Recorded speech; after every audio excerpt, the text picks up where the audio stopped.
Queridos em Cristo Jesus, eu quero saudar a igreja com a paz do Senhor Jesus e aproveitar essa oportunidade para estar deixando uma palavra amiga para o seu coração e meditação na manhã dessa terça-feira, em nome de Jesus. Quando nós abrimos a nossa Bíblia, no livro de João, no capítulo 14, do versículo 1 ao versículo 3, a palavra do Senhor vai nos ensinar dizendo: não se turbe o vosso coração, credes em Deus, credes também em mim. Na casa de meu Pai há muitas moradas, porque se não fosse assim, eu já vos teria dito, pois eu vou preparar lugar. E se eu for preparar lugar, outra vez eu retornarei para vos buscar, para que onde eu estiver, estejais vós também. Essa palavra, ela denota muito mais do que uma simples promessa, mas um legado que Jesus deixou em uma ponte de confiança para que todos aqueles que nele crêem tenham uma vida eterna. Jesus, aos 40 dias que ele passou dando as suas últimas instruções aos seus discípulos, ele deixou bem claro que eu vou para o meu Pai e assim que tudo lá tiver sido organizado, eu irei voltar. A volta de Jesus está bem mais próxima do que nós pensamos ou imaginamos. A palavra de Deus está se cumprindo e tudo aquilo que foi dito pelo próprio Jesus está se cumprindo na terra. Nós temos que entender uma coisa, que quando nós nos afastamos no conhecimento da palavra de Deus, nós também nos recusamos a obedecer ao que está escrito. Quando eu coloco meu ego acima do plano de Deus, eu estou deixando claro que eu não tenho a necessidade de um Deus na minha vida. A partir do momento em que eu paro, começo a refletir e entendo a necessidade que eu tenho em permanecer no centro da vontade de Deus, logo vem à tona a lembrança desse mesmo versículo, desse mesmo capítulo e dessa mesma promessa iminente da palavra de Deus que diz: não se turbe o vosso coração. Em Atos dos Apóstolos, quando nós começamos a ler, logo nos seus primeiros capítulos, nós vemos Jesus dando as suas últimas instruções aos seus discípulos e logo em seguida sendo Jesus elevado às alturas e uma nuvem espessa ele toma diante do olhar dos seus discípulos, quando, no entanto, dois homens vestidos de branco, olhando para o discípulo, diz: por que estás olhando para o céu? Porque este mesmo Jesus que um dia viste subir, é o mesmo que um dia haverá de voltar. Então, a promessa da volta de Jesus já está decretada, tudo está consumado. Mas, enquanto isso não acontecer, a igreja vai passar pelo período da grande tribulação. E essa tribulação, ela vai definitivamente decretar e vai separar quem de fato é fiel e quem de fato é infiel, quem de fato é justo e quem de fato é injusto. Não adianta simplesmente eu chegar aqui, ministrar uma palavra de Deus como essa aos seus corações, se o meu coração está corrompido na presença de Deus.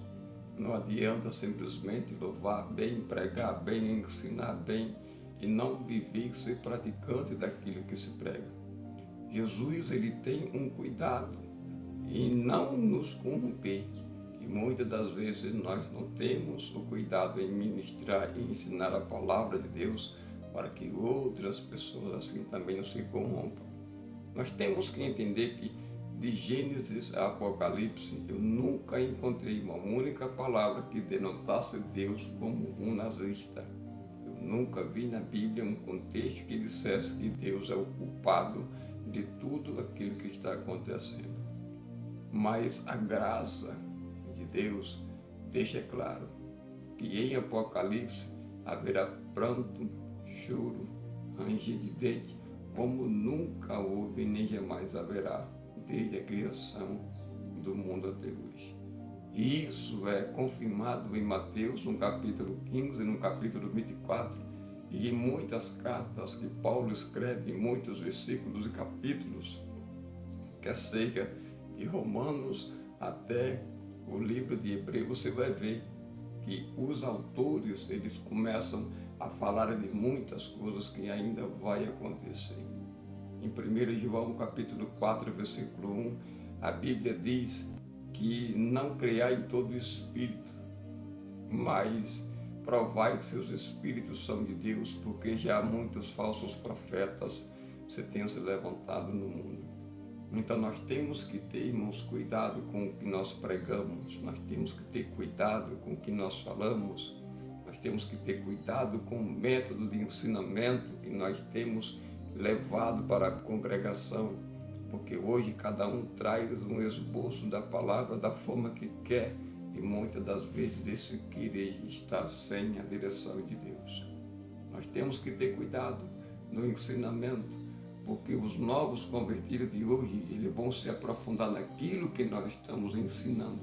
Se nós ensinamos o errado, ele vai aprender o errado e também vai ser compartilhador e cúmplice do nosso próprio erro, quando na verdade o Espírito Santo geme e até hoje a igreja encontra-se em dor de parto. Por quê? Porque muitos líderes, muitas pessoas que se autonomeiam, congregacionistas, pregadores, pastores, estão pregando um evangelho totalmente deteriorado da graça, estão pregando um evangelho anátema, um evangelho que nos traz maldição. E o evangelho que Cristo nos prega é o evangelho de testemunho, para que nós venhamos testemunhar e testificar das suas obras. Então, para que nós venhamos entender melhor essa promessa, não se turbe o vosso coração, significa cuidado com o que você aprende, cuidado com os seus médios, cuidado com a palavra. Não extingai o Espírito, leia a palavra, medite, ore, busque a direção de Deus, esteja no centro da sua vontade.